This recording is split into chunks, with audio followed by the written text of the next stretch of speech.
Hey, back by popular demand is the 2003 Ford Explorer XLT. So, I haven't done a lot of videos about it just because, quite frankly, it hasn't needed anything to really warrant a video on. But as of late, it's got a remote starter on it, and a few times here and there, it wouldn't light off. It wouldn't fire up and start the first time it tried on its own. And I noticed this more when it was warm, not when it was particularly cold. And so it's the weekend. We had a snow event over the weekend, and I figured, you know what, why don't I go ahead and try to tune it up. What's interesting about this is I did a tune-up when I first got the vehicle, which is a little over 2 years ago. And in that amount of time, I didn't realize it only had 171,000, I think, miles on it.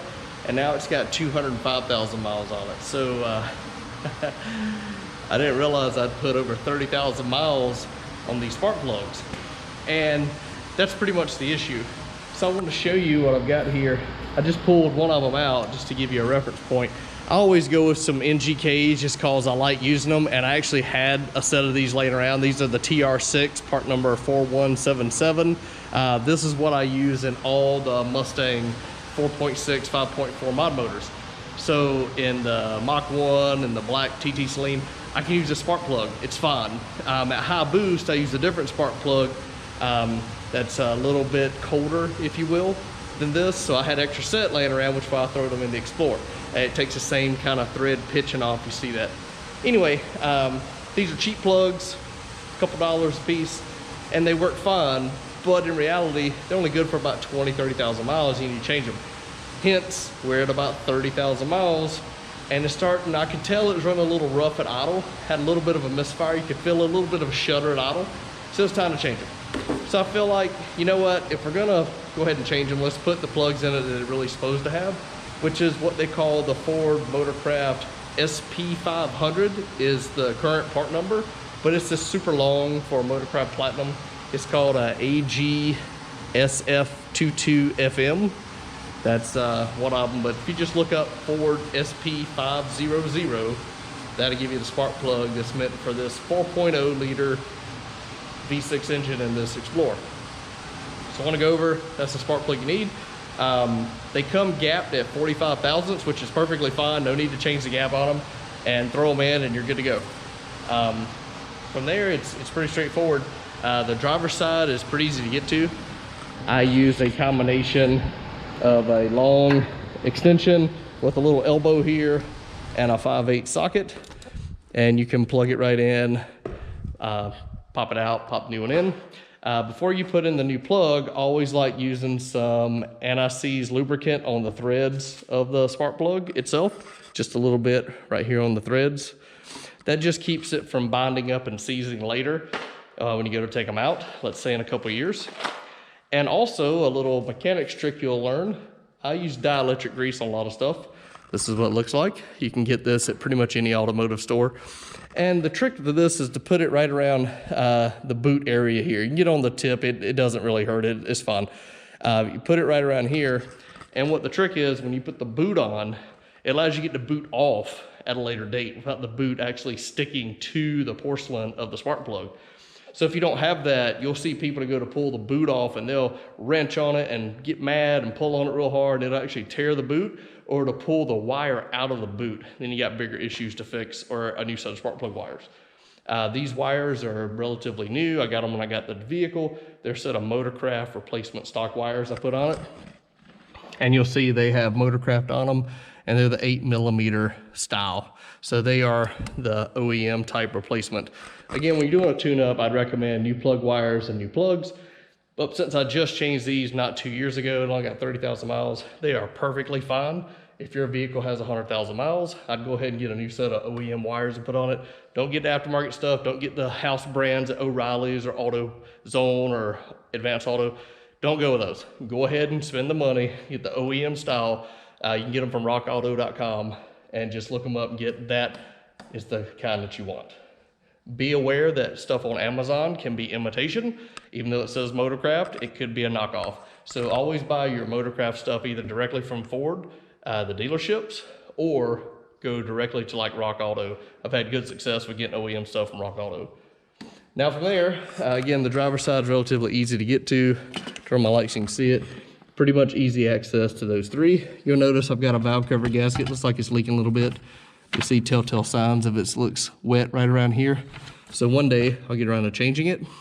As you can see, I probably have to pull the upper intake manifold off to get to it just because of the vicinity of the bolts. I can't get really to the bolts without taking the intake manifold off. But it's not bad enough for me to worry about it right now, so we're gonna let it ride. This side's a little more tricky. What you have to do on this side, it actually loosen this little screw right here for the air inlet tube in here, and you pull the air inlet tube out of the way. To facilitate this, you actually unplug the mass air meter by pushing down on this little button here and pulling that off. See if I can show you how it looks. Push down on that, pull that off, and then loosen these little captive fasteners here, one there and one here. That just lets the air box move a little bit. So when you go to pull this off, you can move this up and out of the way. And we'll take that out of the way. Once you get this off, just be aware of anything that might be going through the boot.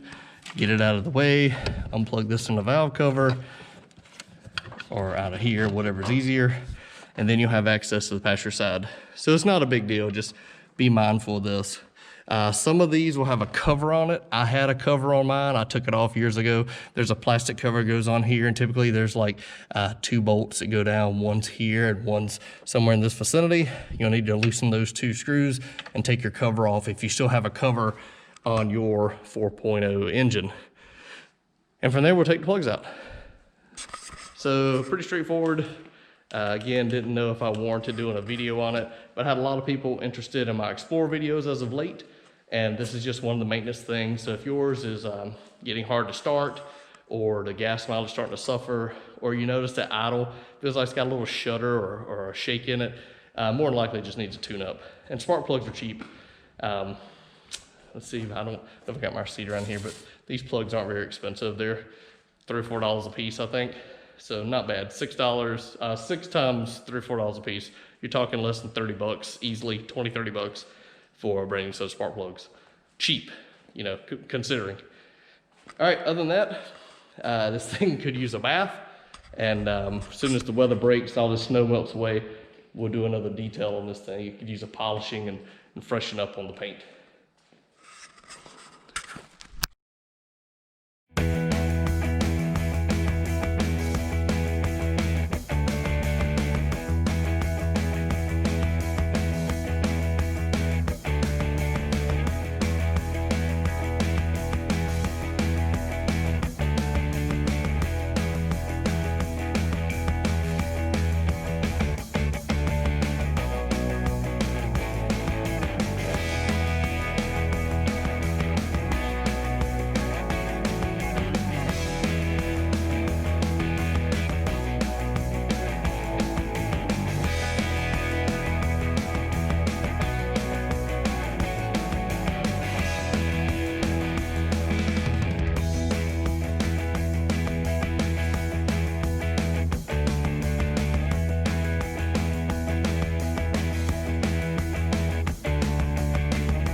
All right, and that's all it is to it. So these 3 are pretty easy. This one just got to take this air inlet tube and box out of the way to get to it. You see I took some extensions off and on just to ease getting to the spark plugs properly. And the last test is just to make sure it'll crank. So let's see what happens. There you go, fixed. Cranks right up, idle smooth. Looks like we are, turn that down so YouTube doesn't say I'm playing music I shouldn't. And yeah, so there we go, 205,000 miles showing down there on it. And it's idling great. The last thing here is just to make sure everything's good and tight. No vacuum leaks. All the fluids are topped off, so we are good to go. Now I can get this thing back outside and call it a day. Hope you enjoy.